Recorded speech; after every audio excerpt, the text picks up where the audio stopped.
Hi guys and welcome back. I know it's been a minute, but I want to do a quick video on this would be a follow-up to Tech Hit Now Operation Whistle Pig.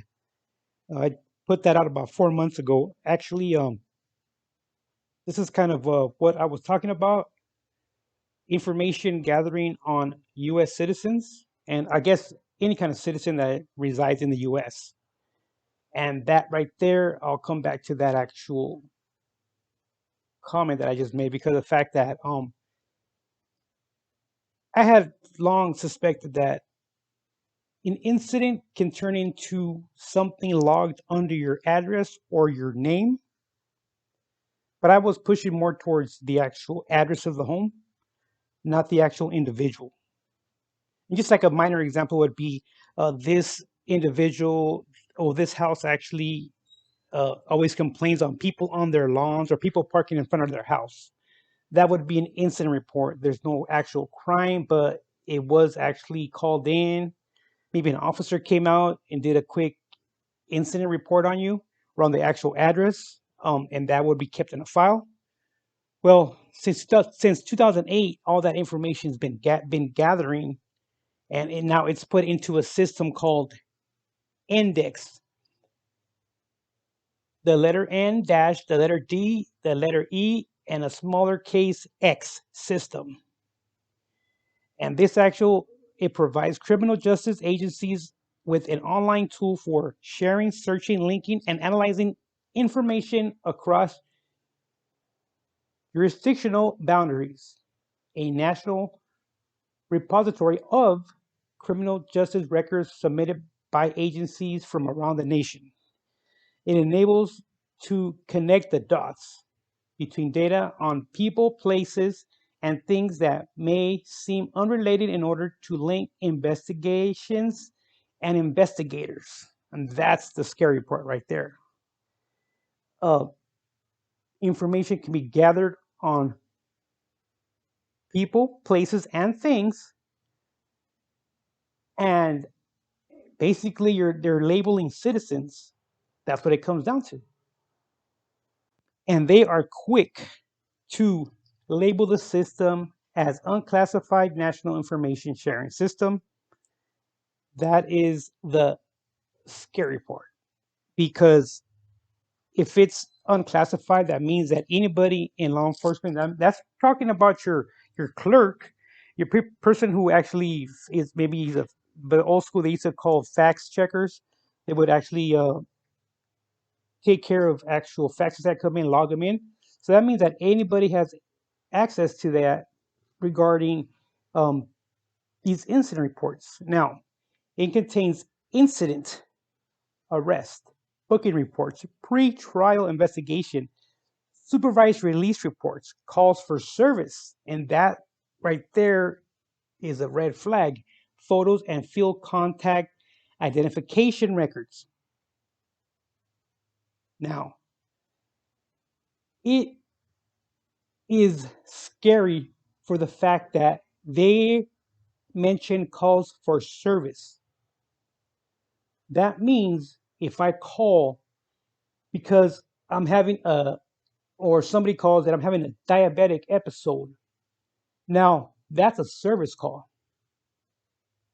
If I fall and I twist my ankle, that's a service call. So right there, my HIPAA rights are out the window because I called and made it public. See what I'm saying? So a patient will no longer have rights under this actual system. And the people who actually call a lot, when you start actually logging in a lot of calls from this actual address that are really not really life threatening, they'll give that person a name at the station. They will. And just because you call in for medical services, which is ambulance or the fire department or an actual paramedic, well, who also responds to these actual calls? law enforcement. They're primarily the first ones there. They can get there faster than a fire engine or an ambulance at sometimes. Now, who can benefit from this? Okay. According to them, regional dispatchers, like I said, fact checkers, pretrial parole and probation officers, patrol officers, detective, correctional personnel, corrections personnel, that means prison employees, and analysts. What's an analyst? Well, depends on how they want to work it, right?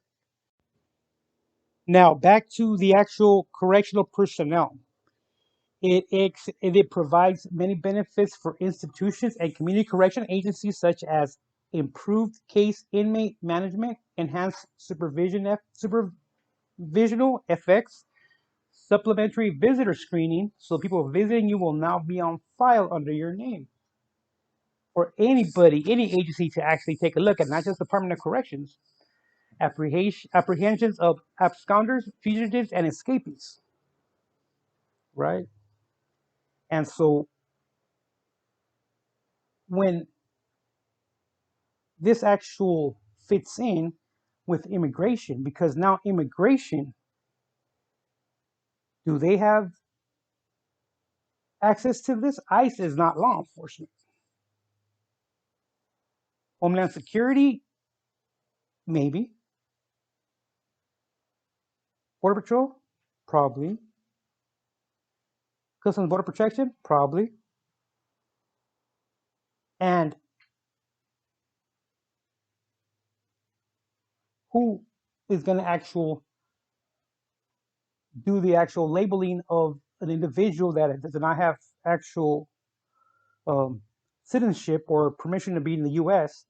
How are they going to be labeled in these incident reports, right?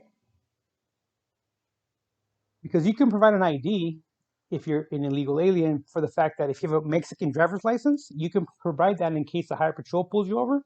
You can provide a Mexican driver's license to them that is valid in the U.S. Now, is he going to put that in there that only a Mexican driver's license was actually presented? I guess so now, right? And again, how many rights did we actually lose with this new system, right?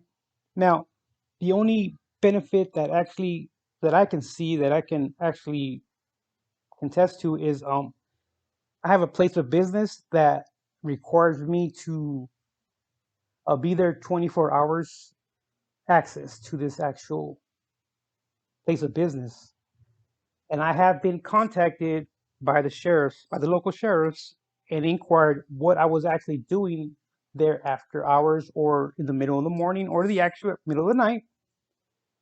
And I explained to them that we are a 24-hour uh, service that provides for actual hospice patients. Now, I've only had one contact with them. That means that they actually put my information and my company's information on their database.